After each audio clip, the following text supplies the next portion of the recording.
रोज एक नई कहानी देखने के लिए चैनल को सब्सक्राइब करें और बेल आइकन दबाना ना भूलें। सोनम बहुत ही गरीब थी। सोनम अपनी माँ कुंती के साथ रहा करती। एक दिन सोनम अपने कॉलेज की क्लासेस खत्म करके घर आती है और हाथ पैर धोकर अपनी माँ के पास जाती है। माँ, बहुत तेज भूख लग रही है, जल्दी से खाना दे दो। हाँ रुक, अभी लेकर आती हूँ। वैसे खाने में क्या बनाया है? मेरा मतलब है कि सब्जी किस चीज की बनाई है? बेटा, सब्जी तो नहीं बनाई है क्योंकि घर में टमाटर के अलावा कुछ भी नहीं था। बिना सब्जी के खाना मेरे गले से नीचे कैसे जाएगा? और टमाटर की चटनी कौन खाता है? अगर घर में रोज टमाटर की चटनी बनेगी तो खाना खाना छोड़ देगी क्या? अरे एक बार खाकर तो देख, अच्छा न लगे तो अगली बार से घर में टमाटर की चटनी ही नहीं बनेगी। पक्का ना? अगर मुझे अच्छा ना लगा तो अब आगे से ये चटनी नहीं बनाओगी। हाँ पक्का। कुंती इतना बोलकर वहाँ से सोनम के लिए रसोई में खाना लेकर आती है। सोनम चटनी देखकर अजीब सा मुंह बनाती है और रोटी का एक टुकड़ा खाती है। टमाटर की चटनी उसको इतनी अच्छी लगती है कि वो फटाफट से खाने लगती है। उसको देखकर कुंती हैरान हो जाती है। इतनी जल्दी जल्दी क्यों खा रही है? आराम से खा ले, कोई लेकर भाग थोड़ी रहा है। ऐसी कोई बात नहीं है माँ, मुझे तो बस बहुत भूख लगी है। वैसे ये टमाटर की चटनी अच्छी है। मैं तो तुझे पहले ही बोल रही थी। हाँ माँ, अब जब कभी सब्जी नहीं होगी आप मेरे लिए टमाटर की चटनी ही बना देना, ठीक है? सोनम इतना बोलकर खाना खत्म करती है और अपने कमरे में चली जाती है। जब कभी भी सब्जी नहीं होती तो वो टमाटर की चटनी बनाकर खाती। ऐसे ही दिन बीतते हैं और एक दिन कांता चटनी नहीं बनाती और उस दिन सोनम को टमाटर की चटनी खाने का बहुत मन करता है। वो घर आती है और अपनी माँ से खाना मांगती है। कुंती सोनम को खाना लाकर देती है। माँ, आज आपने टमाटर की चटनी क्यों नहीं बनाई? क्योंकि टमाटर बहुत महंगे हो गए हैं। सोने के भाव हो गया है टमाटर। इतनी आय नहीं है कि हम सब्जी के साथ टमाटर भी खरीद सके। लोगों ने तो हद मचा रखी है, सब्जियाँ भी इतनी महंगी कर देते हैं। क्या कर सकते हैं, कोई बात नहीं, तू अभी सब्जी खा ले। अगर मेरे पास थोड़े पैसे होंगे तो एक दो टमाटर लाकर तेरे लिए चटनी बना दूंगी। कुंती के कहने पर सोनम सब्जी और रोटी खा लेती है और चुपचाप अपने कमरे में चली जाती है। ऐसे ही वक्त गुजरता है। सोनम को टमाटर की चटनी खाने का बहुत मन करता है। एक दिन सोनम अपने घर जा रही थी, तभी उसकी नजर किसी के खेत में लगे लाल लाल टमाटर पर जाती है। वो आसपास देखती है और खेत में जाकर कुछ टमाटर तोड़ लेती है और घर आकर अपनी माँ को टमाटर देती है। ये लो माँ टमाटर, और फटाफट से जाकर मेरे लिए चटनी बना दो। इतने सारे टमाटर, इतने अच्छे और इतने लाल लाल टमाटर, पैसे कहाँ से आए? माँ, ये तो मैं किसी के खेत से तोड़ कर लाई हूँ। अब आप ज्यादा सवाल मत पूछो और मेरे लिए टमाटर की चटनी बना दो। हे भगवान, तूने टमाटर की चोरी करी? अगर किसी ने देख लिया होता ना तो तुझे बहुत मारते वो। कुंती सोनम को इतना बोलकर रसोई में जाती है और टमाटर की चटनी बनाकर लाती है। उसको कुंती टमाटर की चटनी खाने को देती है और उसको टमाटर की चटनी बनाना भी सिखाती है। ऐसे ही वक्त गुजरता है। सोनम को टमाटर की चटनी खाने की आदत हो जाती है। कुछ समय बाद सोनम की शादी रवि नाम के लड़के से होती है। सोनम अपने ससुराल आती है। शादी के अगले दिन सोनम रसोई में खाना बना रही थी। सोनम रसोई में कुछ ढूंढ रही थी, तभी उसकी सास सरला आती है। क्या हो गया? क्या ढूंढ रही है? कुछ खो गया है क्या? नहीं माँ जी, वो तो मैं बस रसोई में टमाटर देख रही थी। घर में एक भी टमाटर नहीं है। हाँ, क्योंकि कल ही अपनी पड़ोसन हमारे घर से टमाटर लेकर गई थी, इसलिए खत्म हो गया है। कोई बात नहीं, आज शाम को बाजार से टमाटर लेकर आ जाऊंगी। लेकिन माँ जी, अभी क्या करूँ? बिना टमाटर के खाना कैसे बनेगा? कोई बात नहीं बहू, अभी ऐसे ही खाना बना ले। जब टमाटर नहीं है तो हम क्या ही कर सकते हैं। ठीक है माँ जी, आप शाम को याद से घर में टमाटर ले आना। सरला सोनम को कुछ नहीं कहती और वहाँ से चली जाती है। कुछ देर बाद सभी खाना खाते हैं और अपने अपने काम में लग जाते हैं। शाम को सरला बाजार जाती है और टमाटर के भाव सुनकर टमाटर नहीं लाती और घर आती है। सोनम सरला के पास आती है। माँ जी, आप टमाटर लेकर आई? नहीं बहू, टमाटर के भाव तो बहुत ज्यादा हो गए हैं। अगर ऐसे ही टमाटर के भाव बढ़ता रहा ना तो हम कभी टमाटर नहीं खा पाएंगे। अगर टमाटर नहीं आया तो मैं चटनी कैसे खाऊंगी? बहुत टाइम से टमाटर की चटनी नहीं खाई।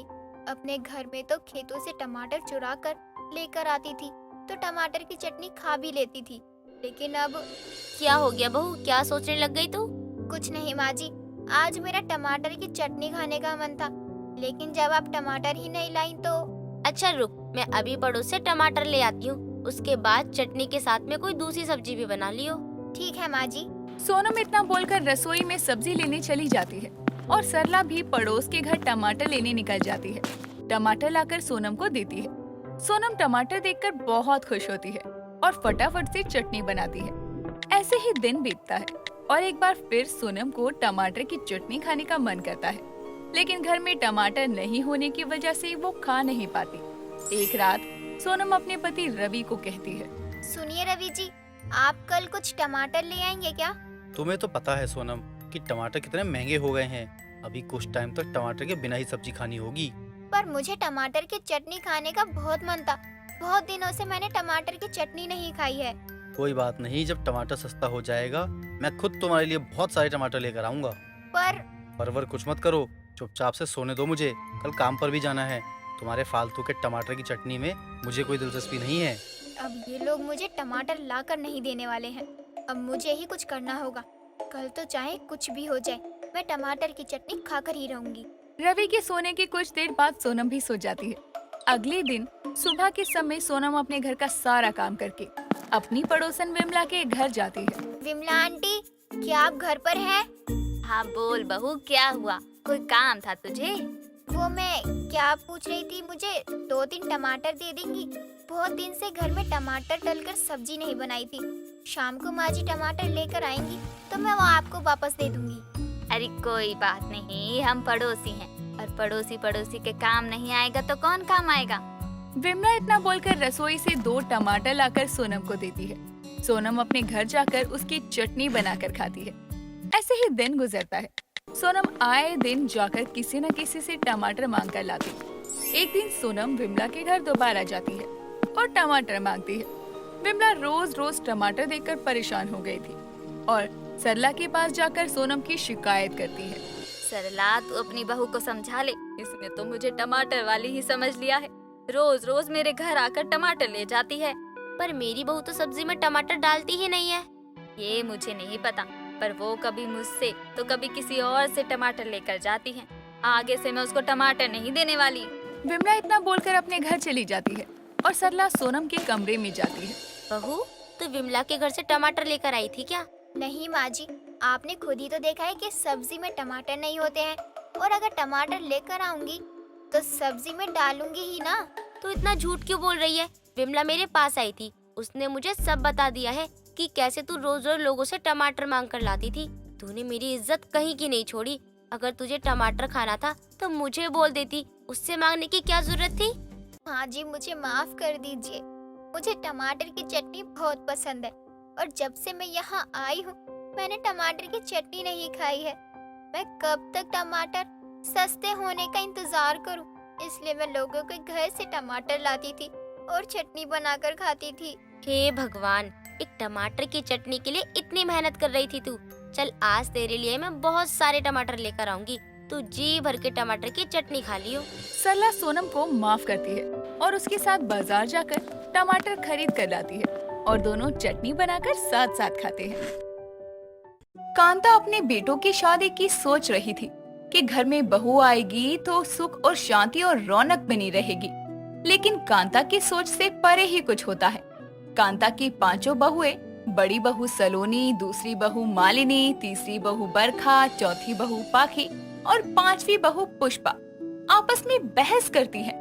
जोर जोर से बाहर आवाजें भी जाने लगती है कि तभी कांता उनकी आवाजों को सुनकर आती है और बोलती है, क्या हो गया अब? तुम 5 चूहे बिल्ली की तरह क्यों झगड़ा कर रहे हो? अब कौन सा पहाड़ टूट गया?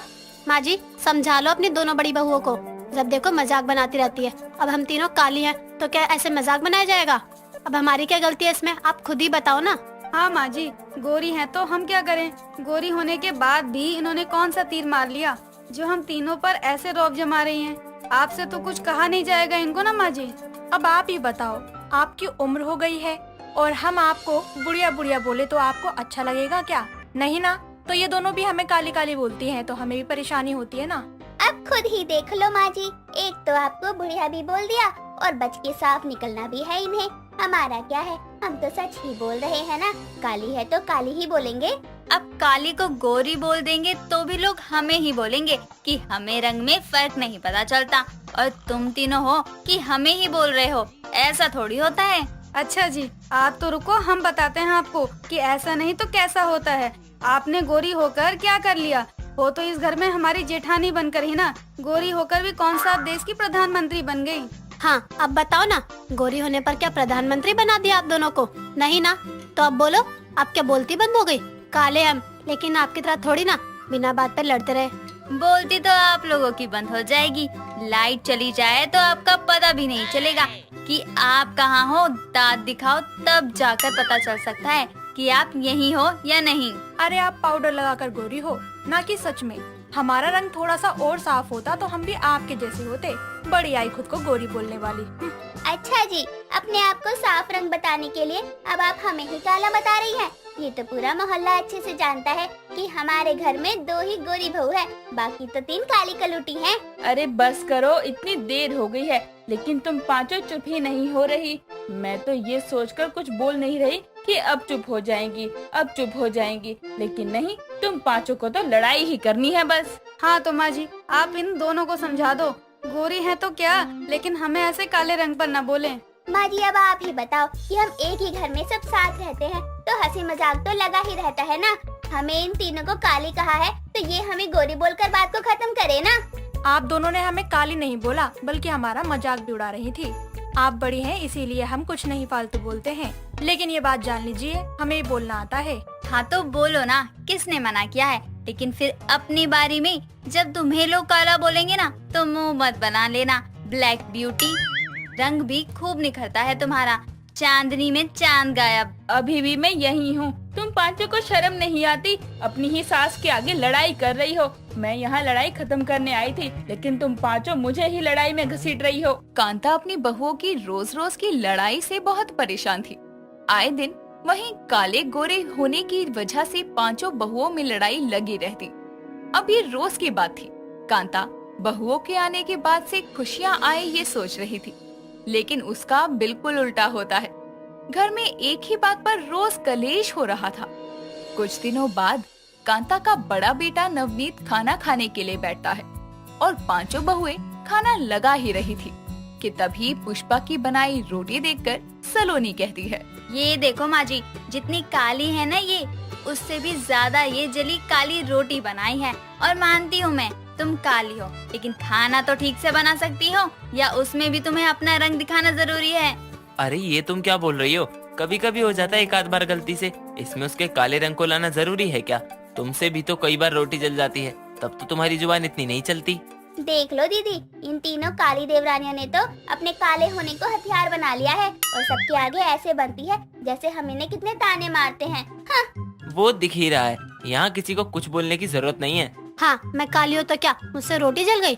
और आपका क्या, आप गोरी हो तो सब्जी का मसाला उड़ गया? और नहीं तो क्या। पाखी बहू और मालनी बहू, जब इन दोनों बहुओं की बात चल रही थी तो तुम दोनों को आग में घी डालना जरूरी था क्या? तुम पांचों एक ही जैसी हो, बस लड़ाई करने का मौका चाहिए, चाहे कोई लड़ाई की वजह हो या ना हो। माँ आप किन्हें समझा रही हो? ये तो बस आपस में ही लड़कर जलती रहती हैं एक दूसरे से। इसमें लड़ने वाली क्या बात है?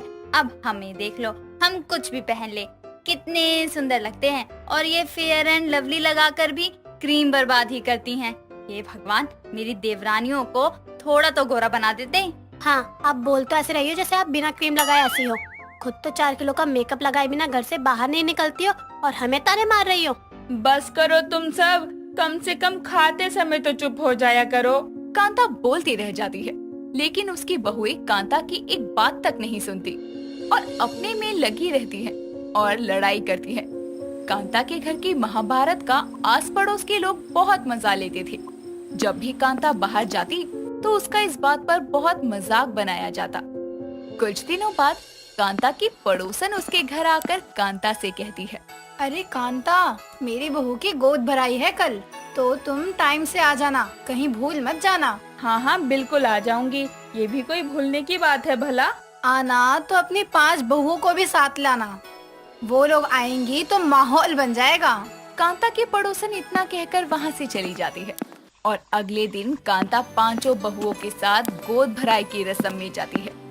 जैसे ही सलोनी पड़ोसन की बहू के पास शगुन देने जाती है, तभी उसकी पड़ोसन कहती है, अरे रुक जाओ, तुम कहाँ चली? पहले रुको तो सही। क्या हुआ आंटी, आपने दीदी को शगुन देने से क्यों रोक दिया? रस्म तो शुरू हो गई है। अरे रस्म शुरू हो गई है, ये कांता की गोरी बहू जाएगी तो मेरी बहू की नजर नहीं उतरेगी ना, इसलिए रोक दिया। कांता की काली बहुओं में से कोई भी पहले जा सकता है। ये क्या बोल रही हो? बिना बात के मेरी देवरानी को काली बोल रही हो? इसलिए बुलाया था आपने हमें यहाँ? हम पांचों बहुएं एक साथ भी तो शगुन दे सकती है ना। चलो हम सब एक साथ ही शगुन करके चलते हैं। नहीं, तुम पांचों एक साथ शगुन नहीं कर सकती। लेकिन क्यों? पांचों एक साथ कर लेंगी तो क्या हो जाएगा? अरे तेरी 2 गोरी बहू और 3 काली बहुएं हैं, एक साथ शगुन करेगी तो क्या पता मेरी बहू का बच्चा ब्लैक एंड व्हाइट पैदा हो। 2 जरूरत से ज्यादा गोरी है और 3 हद से ज्यादा काली। बहुएं भी तो दिया लेकर देखने गई थी ना, चुन चुन कर लाई है। तो आपको क्या परेशानी है?